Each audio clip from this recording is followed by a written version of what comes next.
Halo, selamat pagi kawan-kawan hukum di lingkungan. Kita ketemu lagi di video selanjutnya. Hari ini kita akan membahas terkait dengan keseharian kita ternyata penuh dengan perilaku hukum ya, atau ada kaitannya dengan hukum. Sejak seseorang bangun tidur hingga kembali beristirahat malam hari atau tidur ya pada malam hari, sebenarnya hidup manusia selalu berada dalam koridor hukum gitu. Jadi sama seperti kitab suci. Kalau dalam beragama kita, kitab sucinya adalah Al-Quran, ada dan yang lainnya, Injil, ada Taurat dan lain-lainnya gitu ya. Kalau kita dalam bernegara, dalam kehidupan berbangsa dan bernegara, kitab suci kita adalah konstitusi ya, tentunya yang diatur ke bawah-bawahnya, yaitu di dalam norma atau hukum yang berlaku di negara tersebut. Nah, apa yang dilakukan, yang diucapkan, bahkan yang diabaikan sekalipun, semuanya memiliki konsekuensi hukum ya, memiliki konsekuensi hukum. Dan di dalam konteks pidana, perbuatan tersebut atau hal tersebut itu diatur melalui KUHP serta mekanisme penegakannya dalam KUHP. Jadi apa yang diperbolehkan, apa yang dilarang ya ketika kita berinteraksi, beraktivitas ya di masyarakat, di lingkungan, di pekerjaan, dimanapun, di ruang media sosial dan sebagainya, itu sudah diatur, ada larangannya, ada yang diperbolehkannya dan lain-lain. Nah, tanpa disadari, kehidupan sehari-hari kita itu selalu bersentuhan dengan hukum gitu. Dari aktivitas paling sederhana misalnya hingga tindakan yang memiliki dampak besar terhadap orang lain ya, apalagi sampai menghina, merendahkan ya, melakukan kekerasan dan lain sebagainya. Wah, itu semuanya berada dalam ruang yang diatur oleh negara. Karena pada dasarnya hukum hadir untuk menjaga keteraturan ya dalam kehidupan bersama, agar tidak ada yang menyinggung, tidak ada yang melanggar, tidak ada yang menyakiti dan lain sebagainya. Kita sering mengira hukum hanya berlaku di pengadilan, tentunya ya. Padahal kenyataannya sejak bangun tidur sampai kembali tidur pun, hidup kita selalu dalam lingkup atau dalam koridor aturan hukum. Ketika terjadi pelanggaran, KUHP juga mengatur perbuatan kita. Sementara KUHP itu mengatur bagaimana proses penegakannya gitu. Jadi semua pasal-pasal ya, semua aturan-aturan itu berada di KUHP. Sedangkan cara penegakannya, cara melakukan penyelesaiannya dan lain sebagainya, itu berada di dalam KUHP atau Kitab Umum Hukum Acara Pidana gitu ya. Kalau KUHP itu Kitab Umum Hukum Pidana, gitu saja. Nah, selanjutnya kita juga tentunya memperhatikan itu ya, tentunya memperhatikan hal itu ke depannya.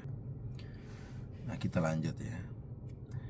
Kita sudah singgung tadi di dalam kehidupan sehari-hari, misalnya kita bekerja ke kantor ya, di dalam perjalanan ya, mulai dari kita berkendara di jalan ya, menggunakan media sosial pasti sambil menunggu jam istirahat, sambil kita nongkrong di kafe ya, menggunakan media sosial, tentunya kita juga membeli kopi sambil bertransaksi ya, hingga berinteraksi dengan kasir pun, dengan teman-teman kita, dengan siapapun orang-orang yang berada di lingkungan kita ya. Semuanya memiliki aturan yang mengikat gitu ya. Ketika kita berkendara ada aturan lalu lintas contohnya ya yang harus dipatuhi. Ketika kita membuat perjanjian atau transaksi ya, ada hukum perdata yang mengaturnya di situ gitu ya. Bahkan ketika kita menulis sesuatu di media sosial pun itu ada ketentuan hukumnya gitu yang juga berlaku gitu ya. Misalnya undang ITE ya. Itu ada yang mengaturnya gitu. Nah, dalam konteks pidana kita mengenal namanya KUHP dan KUHAP yang tadi saya sebutkan di atas ya. Nah, KUHP itu mengatur tentang perbuatannya apa saja ya, yang diatur, yang dianggap sebagai tindak pidana. Sedangkan KUHAP itu mengatur bagaimana proses penegakan hukum yang dilakukannya gitu ya. Mulai dari penyelidikannya, mulai dari penyidikannya, mulai dari penangkapannya sampai berlanjut ke proses persidangan di pengadilan gitu ya. Nah, namun hukum bukan hanya soal hukuman saja. Hukum pada dasarnya hadir untuk menjaga keteraturan dan keseimbangan dalam kehidupan bersama. Tujuannya satu, kedamaian. Gitu ya, biar tidak ada yang melanggar, biar tidak ada yang merugikan satu sama lainnya gitu. Nah, karena tanpa aturan kehidupan sosial akan berjalan tanpa batas. Karena sejatinya manusia itu egonya sangat tinggi, semaunya sendiri. Kalau tidak ada aturan, baik aturan negara yaitu hukum, baik aturan agama ya, itu pasti sembrono gitu ya, pasti bertindak tanpa batas gitu ya. Nah, masalahnya banyak orang yaitu baru menyadari keberadaan hukum ketika sudah tersangkut masalah atau terkena masalah gitu. Padahal memahami hukum sejak awal adalah bentuk perlindungan terhadap diri kita sendiri gitu ya. Atau namanya kalau di dalam di pencak silat atau di bela diri itu ya untuk membela diri gitu. Jadi kita harus belajar hukum ya. Rajin membaca literasi hukum gitu ya. Karena kita juga biar tahu gitu ya bahwa kita ini hidup selalu berdampingan dengan hukum gitu ya. Nah, contoh sederhana nih, menyebarkan informasi tanpa verifikasi gitu ya. Nah, menghina orang di media sosial atau melanggar aturan lalu lintas tadi yang saya sebutkan. Ini contoh-contoh kecil saja yang tidak berat-berat gitu ya. Hal-hal yang sering dianggap sepele tadi ternyata bisa memiliki konsekuensi hukum gitu ya. Jadi apalagi sampai pelanggaran berat gitu, itu punya konsekuensi hukum gitu ya. Oleh karena itu hukum sebenarnya bukan sesuatu yang jauh gitu ya, tapi melainkan dekat, bahkan melekat di dalam diri kita gitu ya. Hukum hadir dalam kehidupan sehari-hari kita, dan semakin kita memahami, semakin kita bisa hidup dengan lebih bijak, dengan lebih bertanggung jawab, dengan lebih nyaman, aman, tentunya akan jauh dari permasalahan gitu ya. Nah, menurut Anda apakah masyarakat ini saat ini ya itu cukup sadar dengan hukum? Silahkan tulis komentar Anda ya. Kita sama-sama nih besarkan channel ini untuk membantu kita ya memahami hukum, berliterasi hukum, pendek-pendek saja gitu. Tidak kita membahas hukum yang panjang sampai 1 jam ya dan lain sebagainya. Kita cukup yang pendek-pendek saja tapi mudah dicerna dan mudah dipahami.